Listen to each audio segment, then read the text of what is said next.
سلام خبرات تخاتل تلو تي في لما أنت أسران شدشتن قنبت كل شحن أسران حمشتن يو نايلوم مدبنا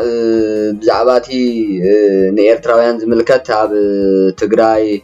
مشتا دك سبات زكايد نبرا حفشاب ولان من سيات تقارو زكايد نبرا مشتا دك سبات بجنرالات هو حت نبرن نعوز ملكت حزر زبل حبريتان كالو بزعبا عبيت عواتات زبهال ناي حرامريت تقراي نزي كن كقرب لكم ايه تمجمريا زدالخو اب تقراي بزحات ايرتراويان كشيتو صني حميم كابتي ولا خنت ناي بعل سينا ليبيا كولاليت كال مشات ولا دا اي حلوم بر اب تقراي بقى زعات هو ايرتراوي دحري وعل بريتوريا مالت دحر خوينات تقراي ماليا زي بلوم ايرتراويان اب تقراي كابت تحته $2,000 كساب $6,000 እናخفلو نعديس ابا كوز صني حميم اب دوبات ناي ايرتران تقراين نتا دوب سغر اب زبل قطري بزم نبلم زلنا جنرالات ناي تقراي بوኦም تتحيزم اب استفالالي ناي سيفيل غزاوت تتعفينهم نحواتهم اب دغ زركبو حواتهم كندزي تباهلنا كندزي لومنا خمزي لومنا نتباهلو $10 كخفلو صني حمم نزي بزملكت تغداي تصاريو اب غزياو ممحدار تግራይ بريزيدنت ጌታቸው ረዳ بريزيدنت ናይ ትግራይ ኣብ ዝነበረሉ ግዜ تصاريو ክንድዝካአሎ ዝ بريزيدنت ክንድዝካአሎ ኣጻሪ ግን እቲ ኔትወርክ ናይ መሸጣ ደቅ ሰባትን ናይ ኮንትራባንድ ናይ ዝውውር ወርቅታትን ገለመለን ዝኹሉ ኔትወርክ ስለ ዝኾነ ተነበር ህወሓት ንብሎ ዘለና ወይዚ ጉጅላ ኣደመ ንብሎ ዘለና كحلفوي كعلن نصبصابو كقبلوي كعلن نصبصابو كابزي زبغس ጌታቸው ባንዳ ጌታቸው ምስብል ጽግና ወጊኑ ካለ ማለ ከምዝ ትግራይ ከፍርሳን ትግራይ ናብ ኩናት ዶ ገለመለደ ማዓት ሐጅጃን ዝመጽ ካብ ከምዝ ዝበለ ልዕል ዓቅሞም ዝኾነ ወይ ከኣን ጉዳዮም ከኺዶም ዘይኽእል ንጥቅማ ጥቅሞም ነቲ ትግራይ ዝበልዕሉ ንህዝብ ትግራይ ዝግህጽሉ ንዑ زعات من قد سلا زخونه ميم كابزي تمتفنان بعل ጉጅላ አደመን ጌታቸውን ውልቁን ዝጅምር ማለት ሕጅዞም ሰባት እዚኦም ኣብ ትግራይ ሙሉእ ሰራዊት እዮም ዝውኑን ነይሮም ዓቅም ኣለዎም እዩ ኩሉ ኔትወርክታት ኣብ ትሕቶም እዩ ስለዚህ ዞም ጀነራላት እዚኦም ካብ ትግራዋይ ወዲ ዓዲ ጀሚሮም ምሻጥ ክሳብ ኤርትራዊ እዮም በፂሖም ማልያ ዘይብሉ ኤርትራውያን ከም ዝኽብለኩም ፀናሕኩ ክሸጡ ፀኒሖም እዮም ካለ كل جزء أنا زقلت أزنبركو حبريتات على من سي تجراي نعدي سابا جميل خصاب قبوتات يمن جبوتن كقعد سنيحي بناي من قدي بناي زم جنرالات ناي تجراي من قدي وي سيستمي كقعد سنيحي نسو أبعدي سرح سينه بسنك زم قجل زيهم ديو تجراي سلمي تازلا أبعدي سرح سينه زبلع سينه سلازن زحشنا برا تباهيلو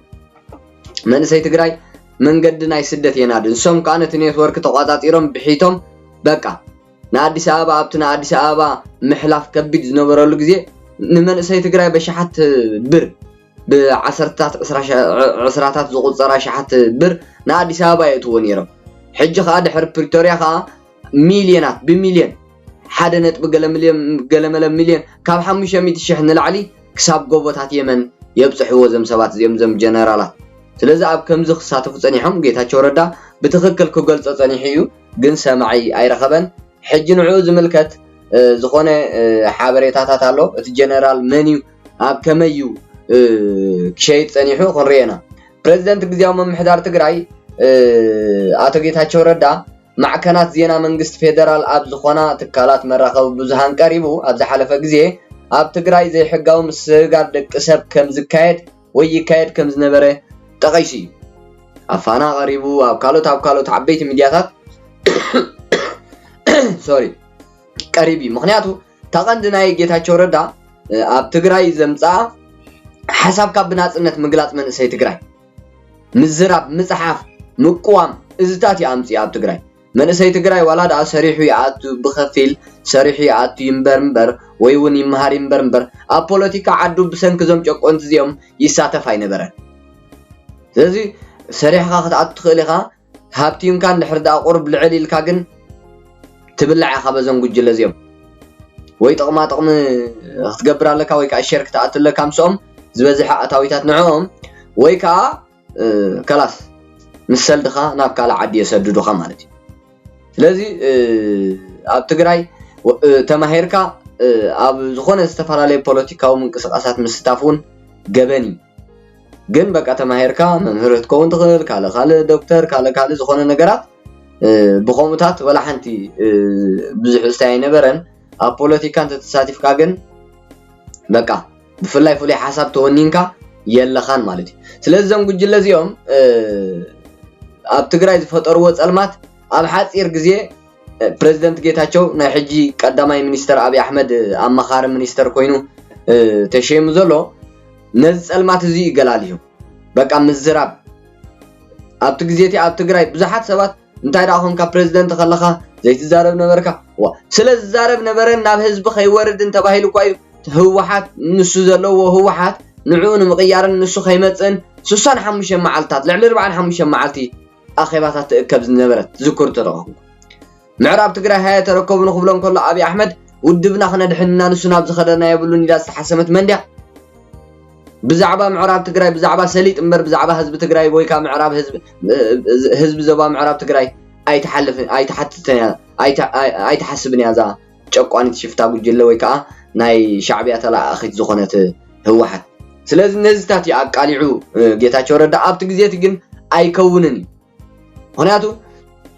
ኣብቲ ውድብ ኮይኑ ንሱ ክገብር ይፍትን ስለ ዝነበረ እዩ ዝኹሉ ነገራት ክሳብ መፈንቅለ መንግስትን ነብሰ ቅትለት ፈተነን ዝተኻየደሉ ጌታቸው ረዳ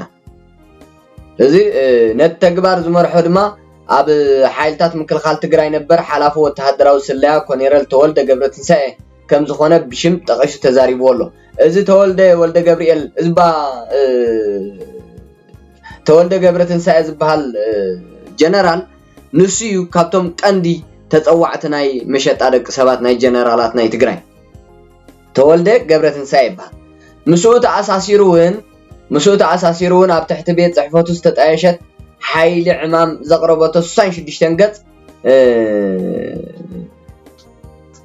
ዘለዎ ሰነድ ኣብ ማሕበራዊ መራኸቢታት ተዘርጊሑ ቀኒዩ ኣብቲ ሰነድ ንኮሎኔል ተወልደ ገብረትንሳኤ ሓዊሱ ካልኦት ልዕሊ 12 ሰባት ኣብ ዘይሕጋዊ ዝውውር ደቂ ሰብ ከም ዝተሳተፉ ይጠቅስ ይትጸብጻብ ናይ ጌታቸው ረዳ እቲ ኣብ ከይዲ ዝነበረ ምስጢራዊ ሰነድ በኣቶ ጌታቸው ረዳ ኣቢሉ ከም ዝተበተነ ዝተገልጸ ኮይኑ ቤት ጽሕፈት ፕሬዝደንት ታደሰ ወረደ ድማ ነቲ ተግባር ዝኹንን መግለጺ ኣውፅኡ ምክንያቱ ኦሬዲ ታደሰ ወረደ ከም ዝኹሉ ግዜ ዝብለኩም ሳንቲም ቅያር ሳንቲም በቃ በዓል ጉጅለ ኣደመን እዚ ጌታ ጀነራል ታደሰ ወረደን ክልተ ገጽ ናይ ሓንቲ ሳንቲም እዩ ተሓደ በትያ በቃ ንሶም ስለዚ ጌታቸው ረዳ ነዚ ምስጢር እዚ ምሰውፀ ታደሰ ወረደ ተቀበል ኣቢሉ እንታይ ኢሉ ቤት ጽሕፈት ፕሬዝደንታዊ ጊዜያዊ ምምሕዳር ትግራይ ኣብ ዝሓለፈ ሰሙን ንኣቶ ጌታቸው ረዳ ጠቂሱ ኣብ ዘውፅኦ መግለጺ ጌታቸው ፕሬዝደንት ኣብ ዝነበረሉ ግዜ ተጀሚሩ ግን ድማ ናብ መስርሕ ፍትሒ ዘይተሰጋገረን ናብ ካልእ ቅዳሕ ዘይተገብረን ውዱእ ሰነድ ናብ ማሕበራዊ ሚድያ ክዘርጋሕ ምግባሩ ኢስነ ምግበራዊ ኢልዎ ምክንያቱ በቃ ጀነራላቱ ታደሰ ወረደ ህወሓት ስለ ዝኾነ ናቶም ጉጅለ ኣደመ ስለ ዝኾነ ነዚኣ ተቃይሟ ማለት ከም ዝብለኩም ጌታቸው ታደሰ ወረደ ማለት መሓውራት ጊዜያዊ ምምሕዳር ከይዓቢ ስልጣን ጌታቸው ረዳ ተቀባልነት ከይህልዎ ፈተነ ነብሰ ቅትለት በቃ ክቅተል ኩሉ ነገር ንኽግበር ዝኣዘዘን ዝተሳተፈን ዝረኣየ ብዓይኑን እዩ ጀነራል ታደሰ ወረደ ስለዚ ኣብዚኣ ኻራይዋ ኢሰነ መግበራዊ ኢልዎ ነቲ መግለጺ ነቲ ጽሑፍ ነቲ ሓቃዊ ሰነድ ናይ ሸየጥ ደቂ ሰባት ዝኾኑ ጀነራላት ናይ ህወሓት ነበር ኢሰነ መግበራዊ እቲ ምስጢር ምውፁ ኢልዎ ጉጅለ አደመ በዓል ደብረጽዮን ዝውንዎ ቢሮ ሰላምን ጸጥታን ትግራይውን በተማሳሊ አቶ ጌታቸው ረዳ አብ ፋና ቀሪቡ ዝሃቦ ቃለ መሕተት ኮነ ተባሂሉ ሽም አዘዝተ ኃይልታት ትግራይ ንምጽላም ዝተገብረ ከም ዝኾነ ብምግላጽ ተቃይሙ ወይ ካ ተቃይሞም እዚኦም ወላሓንቲ ወሰሪቅና ወሸጥና ወበሊዕና ወሓሪድና ወአይብሉን ወሰብ ቀጥቂጥና እንታይ ኢሎም ክብሉ ቀጥቀጥ እዮም ሸጥ መንእሰያት እዮም كحاتي يومي تلاقت شعبية يومي كل نجار يوم وجل آدم ويك آدم رزين زمرهم هو حت نبر سلازي قدم حدا ورح عبيت صحفت قدامي مينستر إثيوبيا مخارج قدات مبرق أفريقيا خوي نستشمع مينستر جيتاچو رداغن نتحيل عمام تزاريو زقرب سند كفصم دليت زلو مريحنت سلازيله ناب كالز ملكوتا أكال حليفو خمزة هذا يقلتيم እዚቲ ኣብ ትግራይ ክፍጸም ጸንሐ ስለዚ ቀደም ኣትሒዝና ኣብ ትግራይ ሰባት ይሽየጥሉን ብልኒርና ብድሕሩውን ንሱ ቀጺሉ ካልእ መሸጣ ኻናይ ስደት ናይ ተጋሩ ናይ ባዕሉን ካመጽዩ ንአዲስ አበባ ኣብቲ መንገዲ ዘይነበረሉ እንደገናውን ክሳብ ሕጂ ዝቕጽል ዘሎ ናብ ጎቦታት የመን ናብ ጎቦታት ጅቡቲ ምሻጥ ምዝዋር ደቂ ሰባት እዚ ብበዓል ጀነራል ተወልደ ገብረትንሳኤ እዩ ዝካየድ በዞም ናይ بزم ناي دبرتين زمرحم جنرالات بزم عصبات بارايو شيء تعدم كحت حزبهم تلاقت شعبيه بزيوم يزكاي اذا تግራይ زي تجبره يلم بزم جنرالات زيوم نمن سي تግራይ اوديوم نمهور اكل برخه كنت حدا غزي زغلصقو نمهورات تغارو سما بسم سميمم قتيلهم نمن سي تግራይ ኣብ ኩናት ተዘይጥዒሞ خزلق እንድሕሪት ቦታ ቋጸር ንዕኡ ዝሕሾ ዝጥዕሞ ንጸላይ መደምሰስ ዝኸውን ቦታ ክመርጽ እንድሕሪት ግልጽ ኣብ ዝበለሉ ብድሕሪት ተሓቢኦም ጸኒሖም ረሺኖም ልክዕ ከምቲ ሽፍታ ሻዕብያ ኣብ ኤርትራ ዝገብሮ ከምኡ ገይሮም እዮም ዞም ጉጅለ እዚኦም ምክንያቱ ማንታ እዮም ዞም ጉጅለታት እዚኦም ዞም ጸረ ህዝቢ ዝኾኑ ሓይልታት ትዝገብሮ እቲ ይገብሮ بقى بتعمي أنا وار تجبرات زفتصم يوم هذه كم ستاتيتي أب تجري كايد سنحة حجي دحرق ندي مكرا أب طفعاتهم ودب كم ودب تسأره حزب تجري تخونه ودب كم ودب مسموته تحققوتي بقى حزب ناب حزب بس يحمله لذا أبزي وانو قدم أو تزخون جيت هتشور داجن تقبلنا تايم رخبان نقطل ونعدل عب عدل قاق متفترة بزح نجارات لذي زيز مسلتي نايم جمريا زدالخ ومدب نابتي كاندين لوم زدالخ فريزينا عوت كاب حرام مريت تجراي زبل مسنا قصل دما حرام مريت تجراي كاب زي مسرات كساب حجي بعقم سراويتن ببقعات سراويتن نتجراين هزبان كدحن زخيل عقمتات ونينو مهلاو كقلت ثاني حلو بب معالتو كابتي بعصبات جنرالات وحات نبر زمرحوا قدد وتهدرنان كاب استفالاليه بوتاتات تግራይን ببزح قطري نهزب تግራይ فتحن ديمقراسن نمرغغات منسي تግራይ ናብ حرام مريت تግራይ يسلفالو كابت مالي جميرو كاب ارمي 26 جigنا ተጋዳላይ አለማዮ ናብ حرام مريت تግራይ ከም ዝተጸምበረ ይግለጻሎ كمون كاب أرمر بعن سلستن كور حدا كفل سراويت رمت نايسلية عبال زنبرة تقدالي تسفاي مبرغون ناب حرامريت تقراي تتنبيرو له بتوسخ كاب أرمي سوسا كاب 130 مدفع تقدالي كبرم نتي كاب كورن لعلو السانة بمنساق مسلسته بزوتو ناب حرامريت تقراي آتيوم اللو هجي انتايو إذا خمستات بب حدا استايز قولو لكم ذو الخوزيهم بفولي أب استفالالي مويا خمتات قال مل استايد ببزحي زعت زلو ناب حرام مريت تقراي كاب من اسيات كاب من اسيات تقراي كاب تديف زنبره ولو كاب استفالالي مالتي سلازي كاب ارم 24 كاب ارم 33 تمالي 38 زخونو ابالات تديف نبر مسعودكم ناب حرام مريت تقراي بسلام تحاويشم አለው بفولي زينا دما كساب حجي كاب شفتات صره سلام هو حت نبر زمرحم زلو ابارات تي دي اف نبر انبن شفاتو نهزبه حليفه ايهبن يلوم ናብ ሓራ መሬት ትግራይ ምስ ሙሉእ ዕጥቆም ኣብ መዓልቲ ብዘይ ምቁራጽ ናብ ሓራ መሬት ትግራይ እናተጸንበሩ እዮም ዝርከቡ ብሓፈሻ ኣብ 48 ሰዓታት ዘይመልእ ካብ ትማል ጀሚሩ ነቲ ጨቋና ዓማጽን ጸረ ህዝቢ ትግራይ ዝኾነ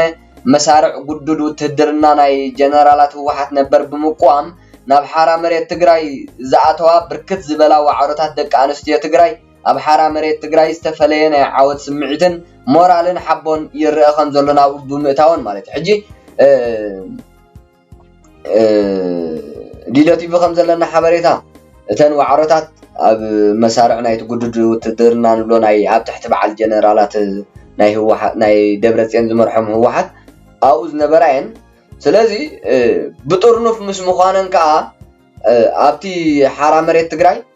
ዝተፈለየ ስምዒት ፈጢሩ ኣሎ ጓል ኣንስተይቲ ኩሉ ነገር እያ ስለዚ ትመሪሓ ተቃልስ እያ ስለዚ ሓቦ ናይ ቃልስን ኩሉ ነገር እያ እዚ ኣብቲ ቦታ ምስ ምህላዋ ብዓብዪ ህዝቢ እውን ተስፋ የንብረላ እዩ ስለዚ ህዝቢ ትግራይ ፍትሕን ዲሞክራስን ክረክብ ብሓፂሩ ካብዚ ጨቋኒ ዝኾነ ህወሓት ነበር ክድሕን ንህዝብና ክነድሕን ኢለን ብጥርኑፍ ናብ ሓራ መሬት ትግራይ ተጸንቢረን ኣለዋ ኣብዚ ግዜ እዚ ካብ ሓራ መሬት ትግራይ ዝወፅእ ዘሎ ሓበሬታታት ከም ዘረድኦ ድማ ሓራ መሬት ትግራይ ብብዙሕ ዓበይቲ ለውጥታት ወይ ከዓ ብዙሕ ዓበይቲ ለውጥታት ክገብርን ብጨቆንቲ መራሕቲ ህወሓት ነበር ተበሪዙን ተዓፊኑን ዝነበረ መንነት ህዝቢ ትግራይ ከበስር ኣብ ቀረባ እዋን ግልጽ ዝኾነ ንህዝቢ ትግራይ ዝጠቅም ወይ ከዓ ንህዝቢ ትግራይ ዘደስት ዜና ሒዙ ክመጽእ እዩ ዝብል ሓበሬታታት ይስማዕ ኣሎ ኣብዚ ግዜ እዚ ኣብ ሓራ መሬት ትግራይ ካብ ዓብይ ጀነራል ክሳብ መንእሰይ ተጋዳላይ TDF ነበርን ካብ ግንባር ካብ ናይ ኣዘዝቲ ግንባራት ክሳብ ካብ ኣዘዝቲ ግንባራትን ኮማንዶን ወይ ናይ ኣርማ ኣዘዝትን ክሳብ ናይ መሳርዕ ሓለፍቲ ክሳብ ተስተሓተ ካብ ዝለዓለ ክሳብ ተስተሓተ ካብ ናይ BMን መዳፍዕን ተኮስቲ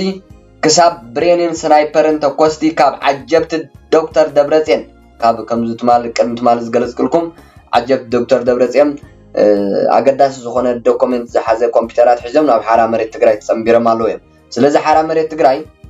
እዚ ኩሉ ይሕዝ ዘሎ ካብ ዓጀብቲ ዶክተር ደብረጽዮን ወድም በይተይን ክሳብ ዓጀብትን ኦፕሬተራትን ጀነራል ዱንኩልን ሸሪፎን ካብ ኦፕሬተራት ሬድዮ ርክብ ወድም በይተይን ጆን መዲድን ክሳብ ኦፕሬተራት ሬድዮታት ሸሪፎን ሬድዮታት ወርቅ ዓይኑን ወዘተ ኣብ ሓራ መሬት ትግራይ ይርከቡ ኣብዚ ግዜ እዚ ስለዚ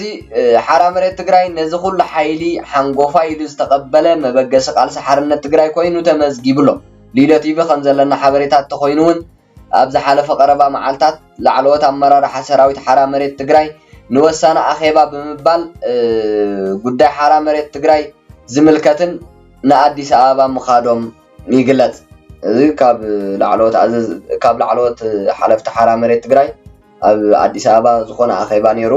ናብኡ ወሪዶም ኣለዉ ሓደ ኣገዳሲ ዝኾነ ሓበሬታ ናብ ህዝቢ ከቕርቡ ከዓ ተስፋ ይግበር ኣብ መወዳእታ ካብ ሎሚ ንግሆ ጀሚሩ ሓድሽ ትግራዋይ ፓርቲ ተመስሪቱ ኣሎ ብቐዳማይ በዓል ጌታቸው ረዳ ዝርከብዎም ግዚያዊ ምምሕዳር ትግራይ ሓደ ፓርቲ ሓድሽ ኣቆይምና ኣለና ኢሎም መግለፂ ውፅኦም ነይሮም እጂ እቲ ዘቆምናዮ ፓርቲ ግን ስሙ ንሕጂ እምበር ንብሔራዊ ቦርድ መረፃ ኢትዮጵያ ፍቃድ ሓቲትና ተቐባልነት ኣብ ዝረኸብናሉ ስም ክንቅይረሉ ምስ ህዝብና ኮይና ምስ ኣባላትና ኮይና ተመኺርና ስም ክንቅይረሉ ናይ ግድን ክኸውን እዩ ኢሎም ነይሮም ስም ቀይሮምሉ ቦርድ መረፃ ኢትዮጵያ እውን ተቐባልነት ሂብዎም ሓድሽ ፓርቲ በዘም ንብሎም ዘለና ላዕለዎት ሓለፍቲ ግዚያዊ ምምሕዳር ትግራይ ነበር ተመስሪቱ ኣሎ